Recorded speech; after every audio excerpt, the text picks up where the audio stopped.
Good afternoon mga Katribu, I am Komfie Manalo and welcome to another episode of Kalingang Katribu Usapang Business. Today we are joined by the co-founder and CEO of insurtech company Gigacover, Mr. Amerson Lin. Good afternoon, Mr. Amerson Lin. Hi, good afternoon, Sir Komfie. Yeah, thanks for having me. And you can call me Komfie. I'm not your knighted, so don't call me sir. Okay. So let's fire off the first question. So can you explain to us what is digital insurance technology and how is it different from the traditional insurance that we are being offered us?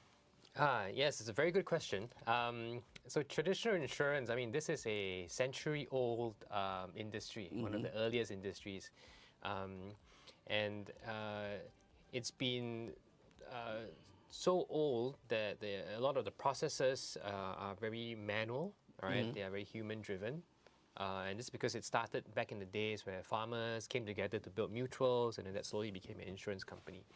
So a lot of the cost factors and the operational efficiency can be improved if digitization is applied to traditional insurers. So digital insurance is a very broad word, but any part of the insurance process, either it's selling, it's marketing, it's policy administration, it's policy management and claims and customer service and compliance. All this can be digitized, right? It's just who or where are you focused on, and what is the priority for your business, and where do you want to digitize? So.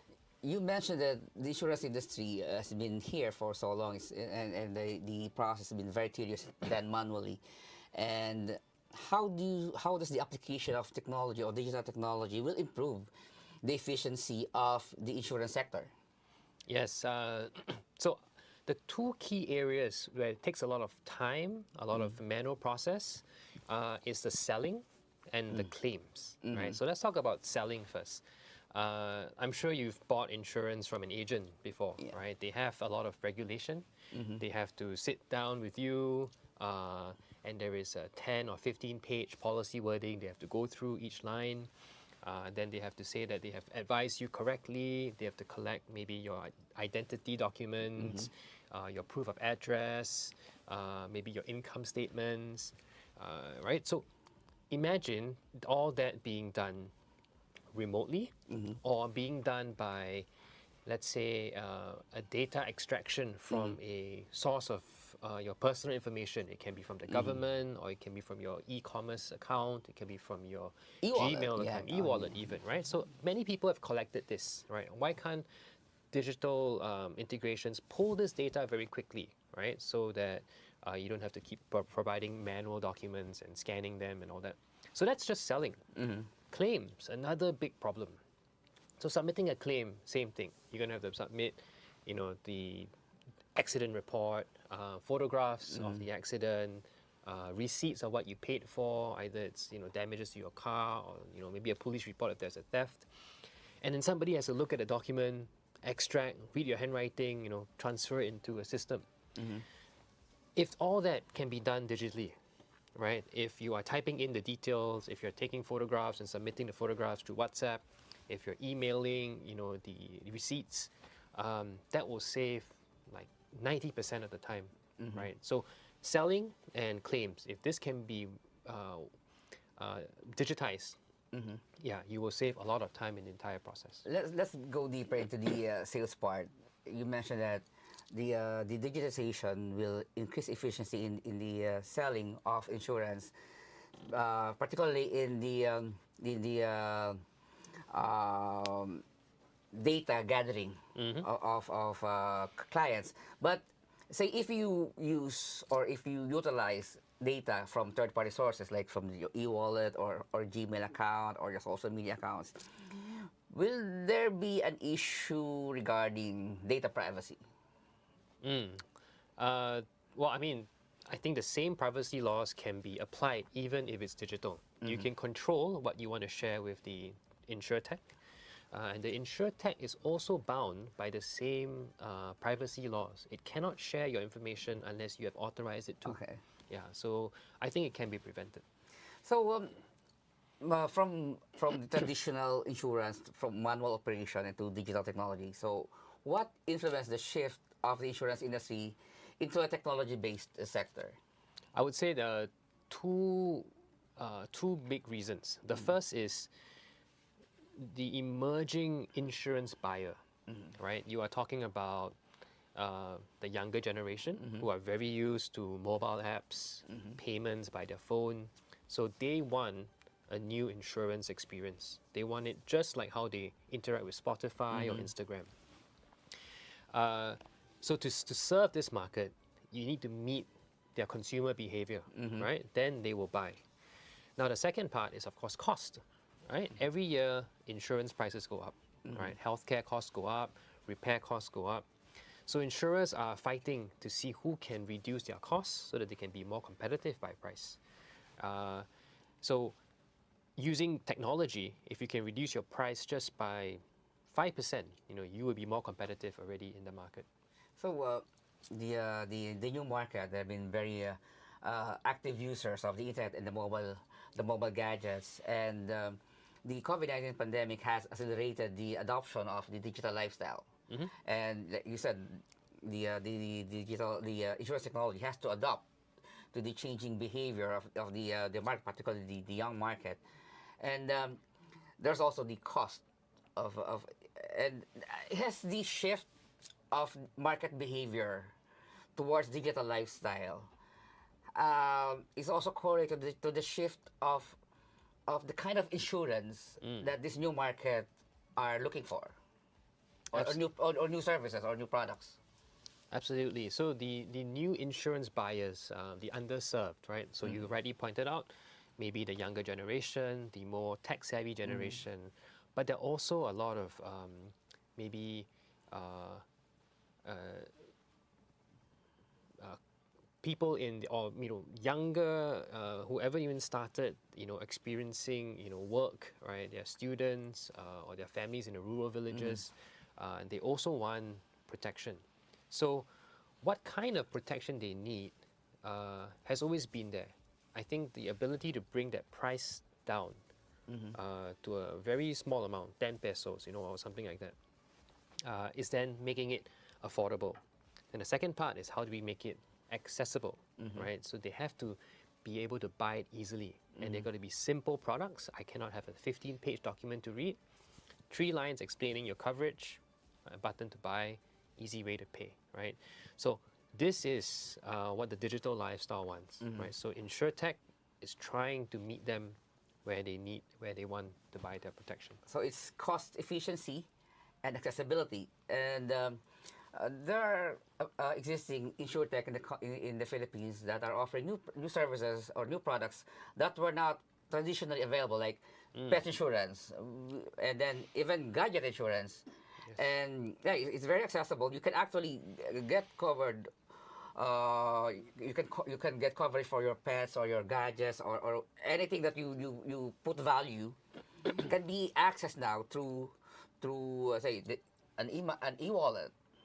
So is that the kind of shift that you are discussing to target the new market for the insurance sector?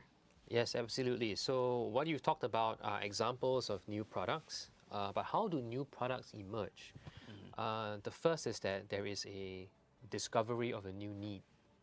All right. So take for example mobile phones. Right. 10 years ago there were not many mobile phones. Now everybody has one, maybe even 2. So the new need. It's expensive. I want to be sure that it's protected. If I drop it accidentally, I can get a screen replacement. The second kind of product would be the need is there, but insurers had no way to really understand the risk and the price. But now with data, they can start to understand better, who is it they're covering, what kind of risk, how often it happens, what is the chances of a claim, and then how to price it. So things like pets have been around for a long time, but now we know, right? A dog this size, has a certain kind of risk profile. And the kind of breed. Yeah. Sure. Then for us, Gigacover, we found that the gig economy was a new sector, right? So we created an income protection product, so a new need, right? Because if you are sick, you cannot work as a gig worker. You need to have income protection so that you can still continue to pay your rent, You can pay your other costs, right, even though you are sick. So these are new products based on new needs and new data. Okay. And unfortunately, the Philippines has very low insurance penetration. In fact, data from the Insurance Commission show that only 3% of the Filipino population has insurance coverage. So how can digital insurance raise the insurance penetration in the Philippines, and how will InsurTech improve customer experience? Absolutely. It is a long journey to get to where the US is. US and Japan, the two highest insurance penetration markets are at maybe 18%. So 3 and 18, so Yeah. it's a long way to go. It's a long way to go. Yeah. So how do you get there? Number one is we need to cover more people. And number two, we need to increase the coverage of each person. Right? So let me talk about how do we get more people. We believe a lot in communities. Right? How do we reach large groups? It can be groups who have a common interest. Like, let's say you are all enthusiasts in sports, right? It can be groups that are based on an occupation, nurses, teachers, military. It can be groups like young mothers, okay? So we believe to increase the number of people who have insurance, they want to buy, but how do we get them affordable and accessible? We can reach them via informal groups, Facebook groups, Telegram groups, any platform they are on, any conversation they are in. So all that is thanks to the digital systems and platforms we have, that have been built over the last 10 years. So if you have something digital, you can embed it into these platforms, into these communities, into these chat rooms and chat groups, and they can buy easily, right? So that's covering more people, but it has to be a digital experience. Now, for each person, how do you then have them buy more? The answer is, you don't really wake up wanting to buy insurance. You want to buy insurance when you feel there is a risk. Yes. Yes, so when you feel the need, the InsurTech must be there to allow you to buy it very quickly. And that is the embedded insurance models, on-demand models, flexible models, right? So even though you've covered some of your life with insurance, I'm going to travel, I want to buy it immediately. I'm going for a road trip, I want to buy personal accident cover, right? I'm approaching, I feel very unhealthy and I feel like I should protect myself in the next 2 years. I want to buy critical illness, right? We must make it easy. And easy means digital, simple, and affordable. Affordable. And there are two keywords that you mentioned: embedded insurance and on-demand insurance. So, what's the difference between embedded insurance and on-demand insurance? And how about embedded insurance? Is it legal even to embed an insurance to a, say, when you buy a gadget, automatically there's insurance coverage there for your screen, mobile screen, and then or the theft or loss or damage, because I think under Philippine laws, insurance has to be a choice for the customer. So is it legal to embed that product whenever you buy, say, a certain product? Yeah, that's a good observation, Komfie.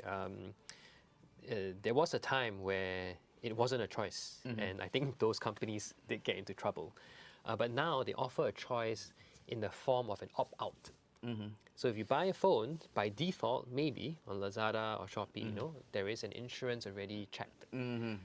But your choice is there. You can uncheck the box, right? But most people, if they see that, this is 1,000 pesos, the insurance is 5 pesos, they're not going to think too much. They're going to just say, let's get the protection, right? So again, the point of sale is when you feel the need to buy. So we must make it easy, right? So embedded insurance serves that need. So this is in e-commerce, this can be in logistics, this can be in financial services, like you're getting a small loan, right? Or you're doing a payment. Then the other word you mentioned, on demand, right? Not the same as embedded. Embedded means you as part of a transaction.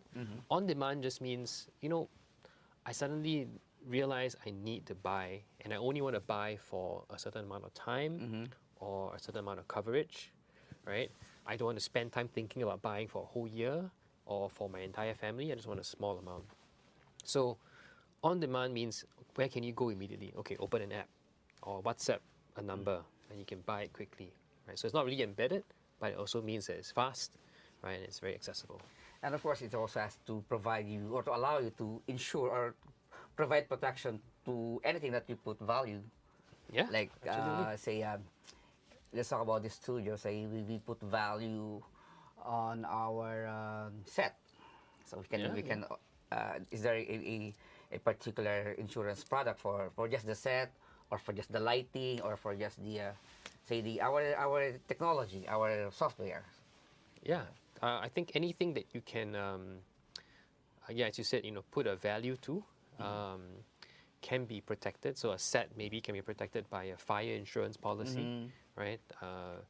And then Theft. you can maybe in the past you would have to spend half an hour on the phone with an insurer to describe the set, and then the insurer will price it the next day. But with digital, you take a photo or video of this set, every item you put a price, right?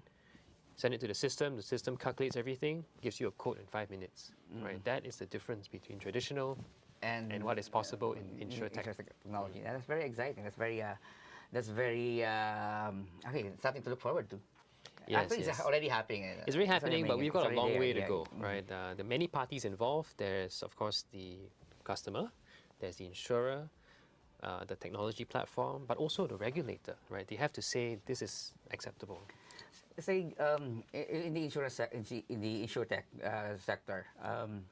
Of course, you're new in the Philippines, but of course you have experience in Singapore. So, what's the what's the market reception to insurtech based on your experience? Oh, Is it it's been very encouraging. So we really like the Philippines market. So Gigacover is in Singapore, Philippines, and we're just about to start in Vietnam. But Philippines has surprised me at how it's ready for insurance. They recognize the benefits of protection, of healthcare. Maybe post-COVID, this has become even more important and pronounced. So yeah, we're seeing first of all from the consumer a great need for employee benefits, health insurance, gadget.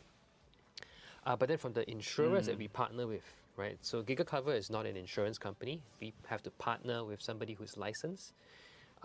They're saying, look, you have the tech ready.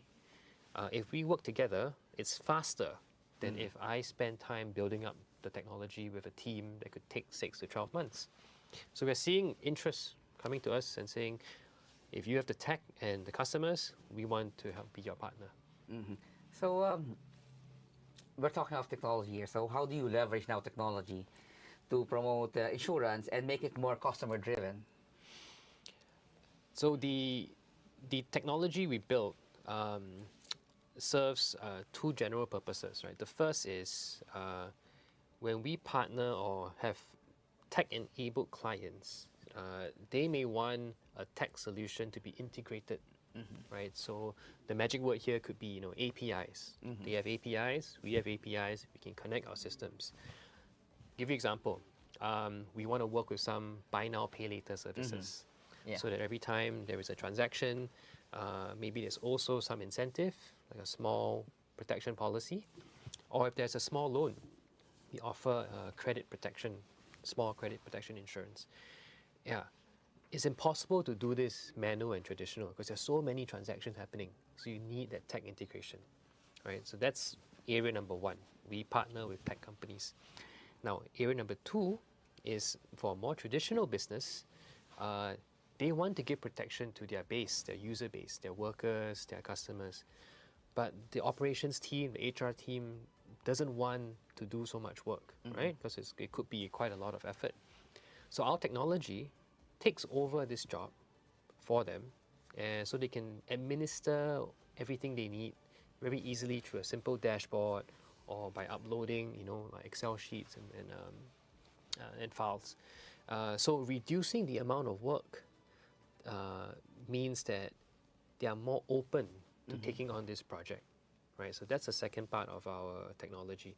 And then the last is just doing claims, right? To make a good customer experience, we've been able to shorten the claims processing time from 2 weeks to 2 to 3 days, right? And so this has become tech driven by document collection. We have OCR to extract information like the clinic name or the diagnosis or the amount that was charged, and then digital payments, right? It used to take a while to send a check. Now I can pay out to a bank account, an e-wallet, and maybe in the future, whatever else comes up, we can quickly get into that payment method. Okay, thank you very much. So we have very exciting discussion with Mr. Amerson here, and of course we would like to delve more into these topics of insurance technology. But of course we have to give way to our sponsor. So we've discussed already the benefits of leveraging technology to promote insurance among the Filipinos, and of course the response of the new market, the Filipino new market, to the emerging technologies and the adoption of the digital lifestyle. How is it pushing the demand and the need to get insurance protection? So stay tuned, because we will be back with a lot more questions after a quick break.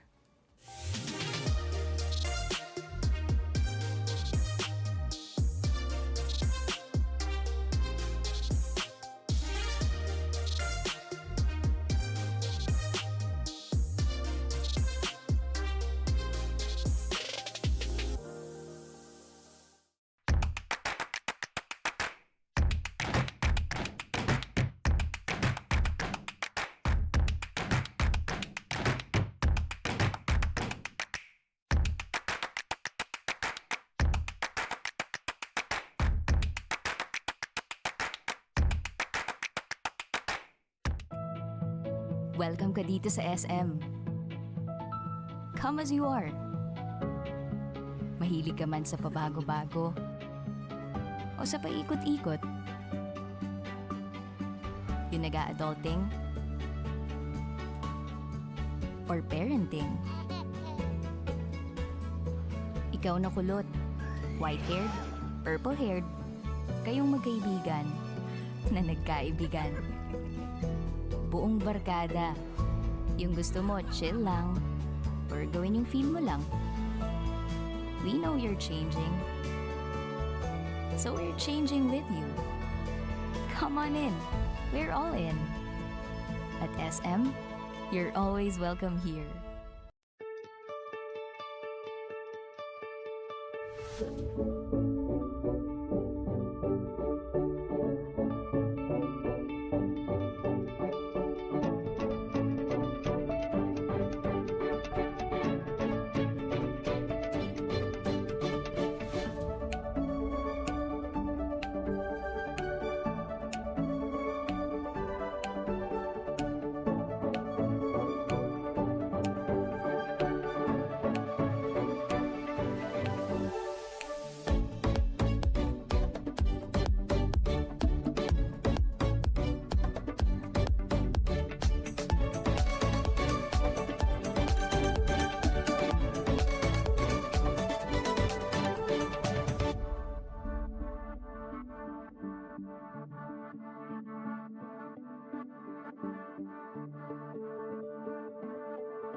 And we're back, and you're still watching Kalingang, Katribu, Usapang Business, and we are still with Mr. Amerson Lin of Gigacover. Sir, earlier we've discussed the benefits of leveraging insurance, or leveraging technology. Sorry, with the insurance sector, and then the insurance technology has basically two parts.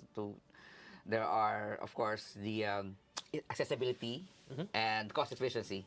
So now let's talk about the what are the emerging insurance technology trends that we should expect in the coming months or years? Yeah, it's going to be exciting. Well, we touched on a few earlier.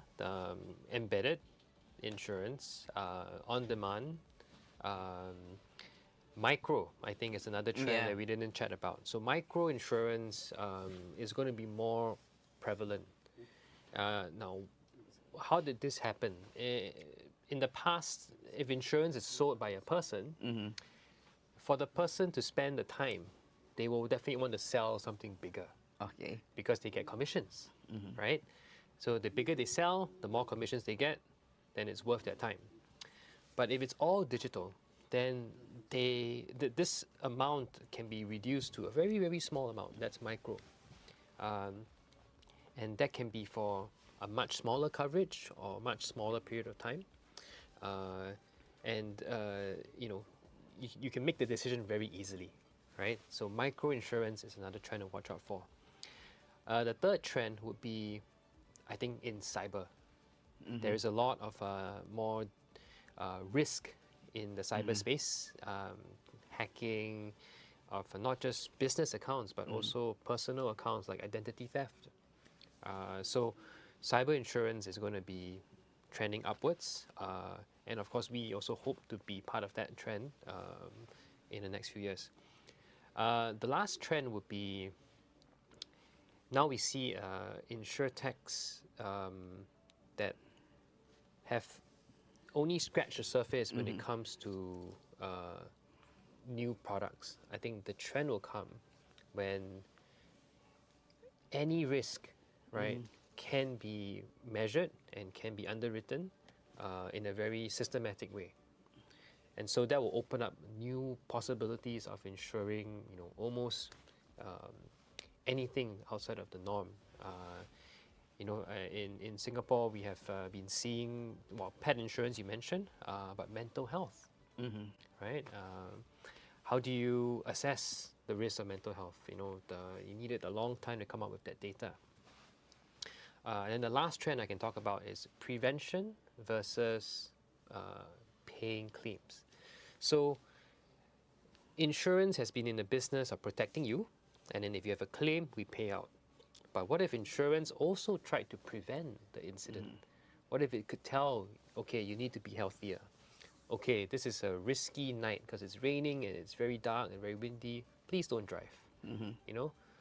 Take the subway, right? So these are efforts in prevention, which is better than getting to the problem and then getting a claim payout, right? So I think those are the interesting So things. these are AI-enabled apps that, hey, you're drunk, don't drive. Yeah. They could really tell that you just went to the central district. And say, are you keeping safe, right? So you mentioned microinsurance, and microinsurance can cover like health, even accident insurance or accident coverage or health insurance like for 1 year coverage. So these are insurance products that can be shift to micro protection. But then you also mentioned the new trend in cybersecurity protection. Yes. Which I think cannot be offered as a micro insurance because there's a much bigger risk in cyber protection. Yes, I think you're very sharp, Komfie. So the reason is I think cyber is a very new risk. So it's easy to microtize a very well-known risk. But when cyber is so new and there's more happening every year, and there's more hackers, there's more areas of weakness. Insurers, to play it safe, want to have larger premiums so that they can pay out the potential big claims. So I agree with you. I think micro for cyber will take a while. Yeah. And let's go back to the concept of embedded insurance. How, and like I mentioned, there are already some or several insurance technology companies that are operating here that I know that are already promoting embedded insurance and have they partnered with service providers so that it can happen. That insurance protection can be embedded in things that you do, like when you buy gadgets, etc. So how do we, how do we really achieve an embedded insurance that will not get us into trouble with the law? Uh, you need to have the right partners. So embedding is something the insurtechs have learned how to do, but it is the clients or the ecosystem partners that must say, yes, we want this to be part of our transaction. We want this to be part of our marketplace. We want this to be part of our ecosystem. So as long as there is an opt-in, opt-out, it is going to be legal. But then how do you get it into every transaction? There is a trade-off. If you add it to a customer journey, let's say, in an e-commerce purchase or in a payments product, are you introducing additional friction for the user? If you are, then the platform is probably going to say, oh, no, thank you, right?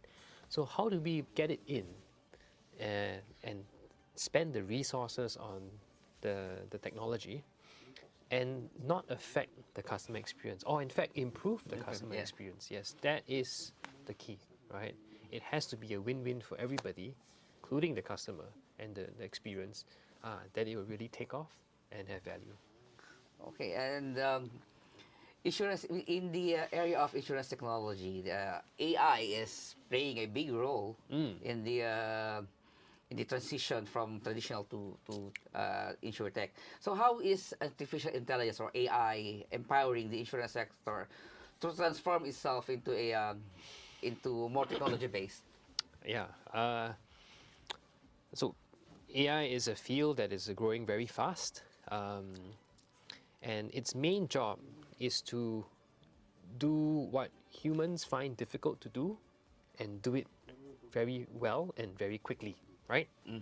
So let's look at insurance. What are the areas that might be difficult for humans to do?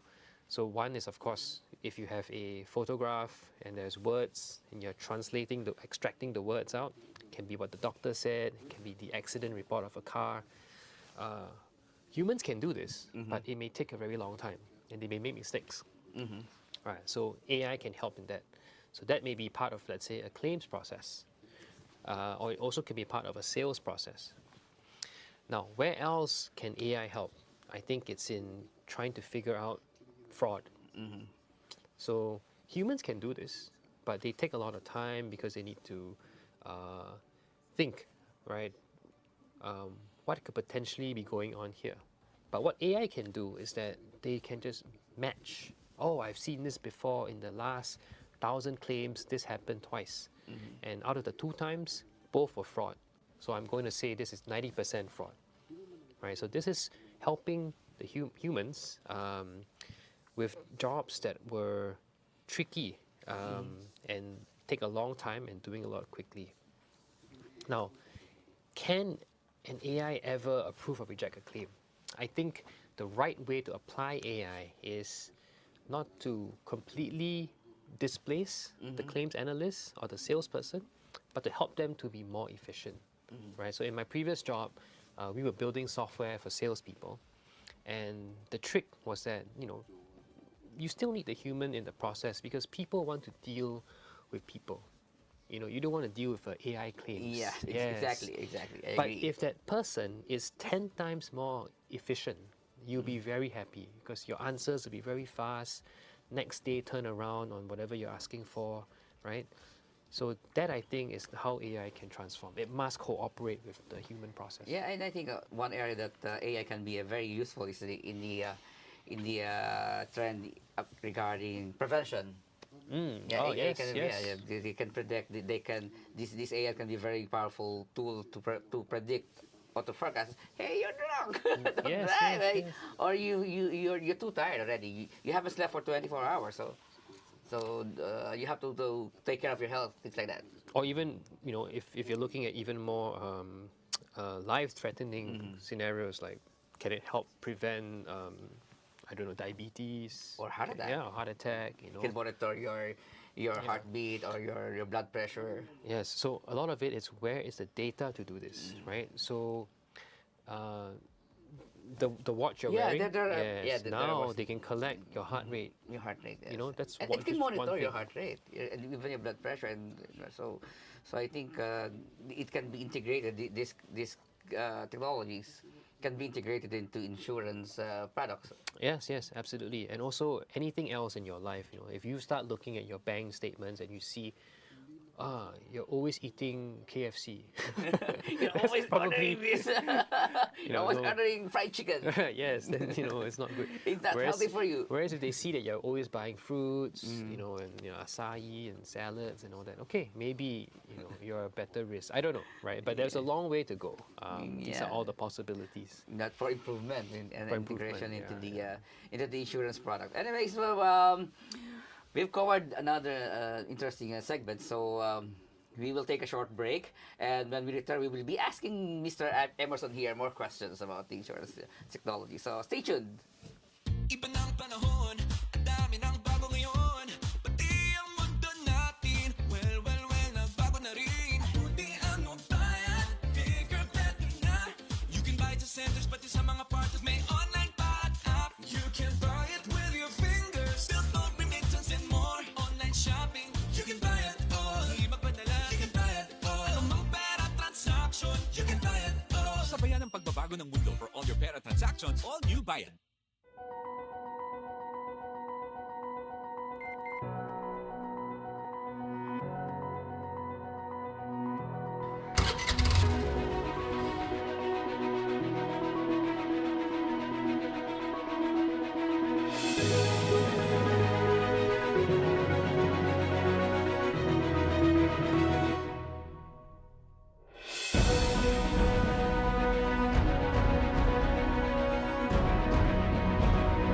Fiverr is the free and secure way to connect with friends and family anywhere. Send messages and make phone and video calls for free. Download Viber now.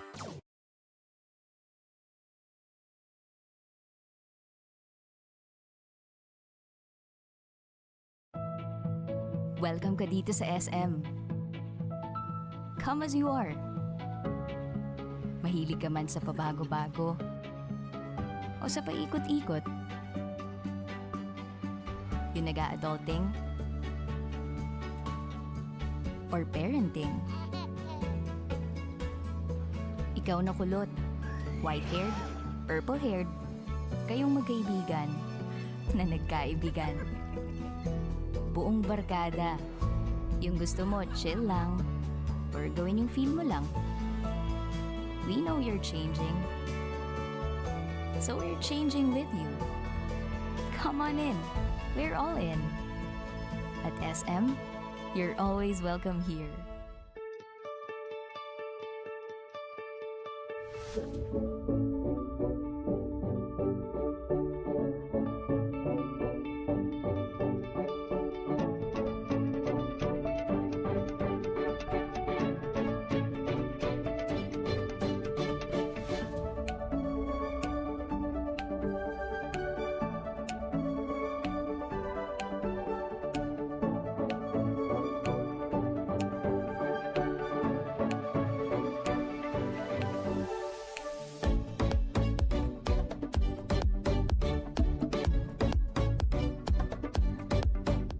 And good afternoon. We are back again, mga Katribu. Welcome to Kalingang Katribu, Usapang Business. And here with us still is Mr. Amerson Lin of Gigacover. So, Sir Amerson, we've discussed about InsurTech and how it will benefit the market, how it will benefit the Filipinos, and how InsurTech will eventually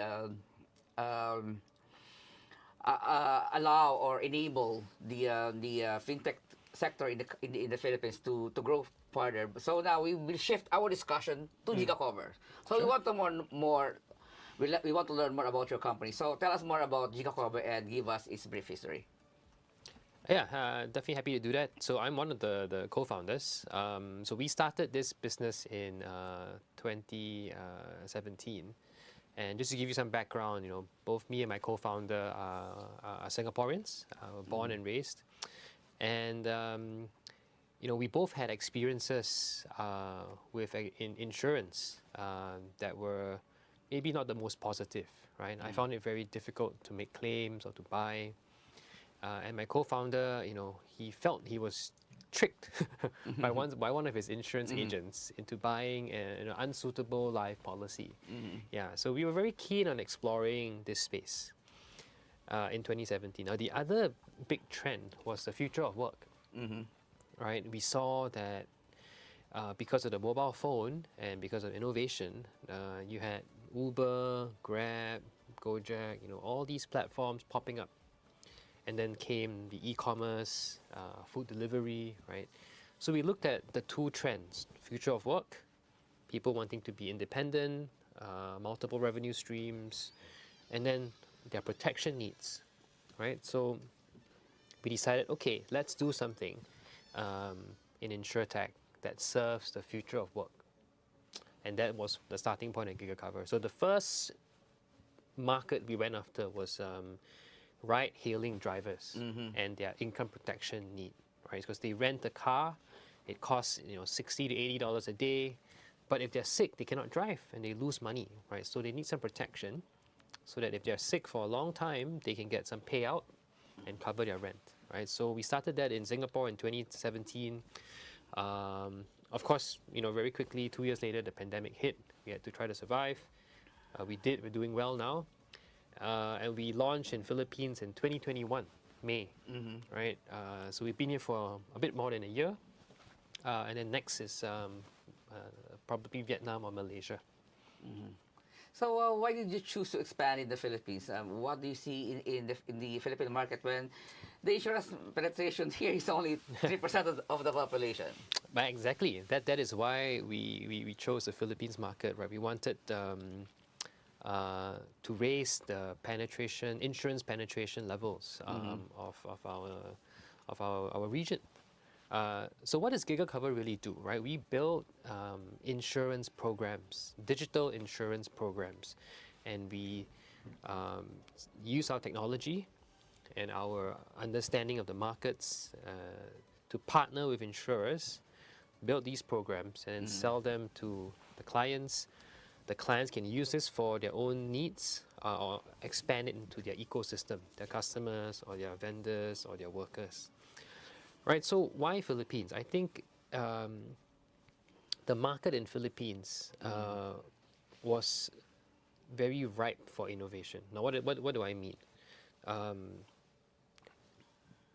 I saw that, or we, the team, saw that Filipinos were very open to buying things online. Yes. Right? Very comfortable with online payments, with e-commerce, and their mentality, this is very cultural, right? Towards healthcare and protection was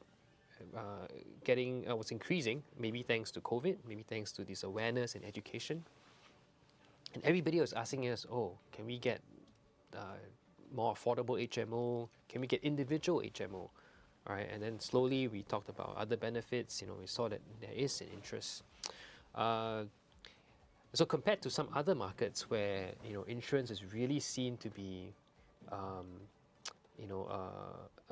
unnecessary purchase. So our experience in Indonesia was very different. Over there, I remember that they would rather rely on their community and family. They would rather, if you bought insurance, it may even go against their religious beliefs, right? Because they say, if I protect myself, then I'm not relying on my religion or my faith. So I get it, right? Cultural. So I think Philippines met most of these criteria. Yeah, aside from that, more than 70 million Filipinos are active internet users, and they own more than 70% of the population own mobile phones, smartphones, and I think 45% of the population are active users or buyers of services and products online. So we practically there's a huge market here of tech-savvy market. Yes. So, do you think, because of all these statistics that we've mentioned, do you think leveraging technology to the insurance sector will help you penetrate the local market faster? So we have identified a few industries we are very keen on, and I think technology will definitely make a difference. So our first natural market is the future of work, right? So I think the Philippine market is also very well known for um, having freelancers, 1-2 million freelancers on sites like freelancer.com, Upwork, Fiverr, right? They do graphic design, they do marketing, SEO, content, editing, and all that. So they need everything that the business needs. They need financing, and they also need insurance, protection for liability, and also for their income. So how do we address this market? Well, they are on so many of these technology platforms. We need to also be integrated, right, to provide them a similar experience. So with our tech, I think we have a good shot in differentiating ourselves and showing them that, hey, we are here for you. We are different from the traditional players. Other industries that we're targeting, logistics, automotive, financial services, high volume, small amounts. Again, I think our technology can be the solution. Because it's going to be very difficult for humans, for agents to sort of penetrate this market. And what are your product offering for the Philippine market? So tell us about your products and your tech. So the industries I mentioned, or the target markets, right? The gig economy, automotive, financial services, and then tech companies. What we offer them, generally two areas: protecting your people and then protecting your operations. So in terms of protecting people, we offer smaller size HMO or employee benefits. We offer them income protection. We offer also personal accident with accident medical expense. On the operational side, this means if you and your business is involved in, let's say, logistics, we offer goods in transit or parcel insurance. If you are a more professional, we can help you with professional indemnity or liability. If you have vehicles, right, then we can help you with primary motor insurance or a collision damage waiver, right, which helps to reduce your risk if you're renting and using a lot of shared sort of as assets. Yeah, so we want to address both people and operations, and I think this combination will be suitable for most of our clients. Yeah, thank you very much, Mr. Amerson Lin. Do you have any party shots for our viewers and, of course, your target market in the Philippines? Yes. So, thanks for having me once again. We're very excited to be here in the Philippines, and our success over the last year has just given us additional confidence, right, that we are doing the right thing here in the Philippines market. We hope to grow, with the industry here. We hope to partner with more insurance providers. We hope to work closely with regulators, and all this really so that we can fulfill our mission of serving communities and small businesses and getting the underserved to really meet their needs, right? So thanks again for the support that we received, and yeah, I look forward to coming back here more often. Yeah, we are happy to have you, and we are happy that you accepted our invitation to be one of our guests. And so there you have it, mga Katribu, with this. I believe that you have to understand your need to protect the things that you value, even your mobile phone or your shoes or your pets, and you can easily provide protection to all these things that you value using technology. And of course, there are now several insurance technology firms that are offering you this kind of protection. So thank you again. Thank you very much, Mr. Amerson Lin, for joining us today. And thanks to our Katribus for joining in. Watch fresh episodes of Kalingang Katribu Usapang Business every Monday live at Daily Tribu's official Facebook page and Tribu Now on YouTube. Once again, I am Komfie Manalo, and see you next week, mga Katribu.